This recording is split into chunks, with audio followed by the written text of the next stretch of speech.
Yıkıldıysa gayere baş yaralı Goncalı. O seslenir ya Hüseyin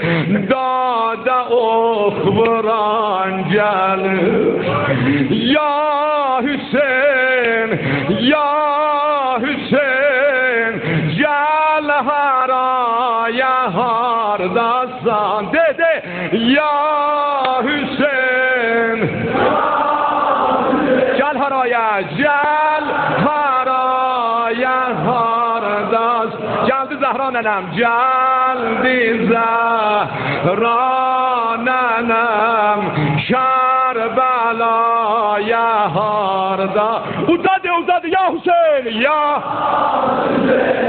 bah ya gel haraya gel haraya hardasla bir daha ya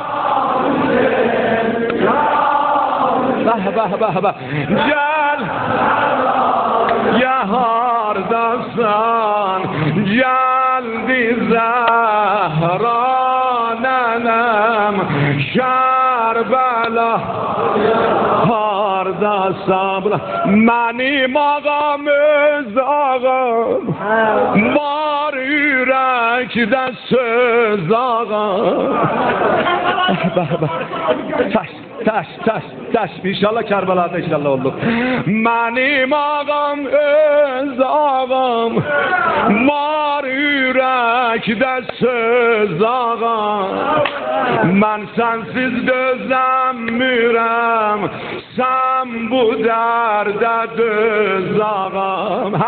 Heydar öpen ellere düşmendeydi göz ağam aktarırdım bu hali her gece gündüz ağam Hüseyin şükür ola kollarım hak yolunda get olup su yolu gözleme gözlerime kandın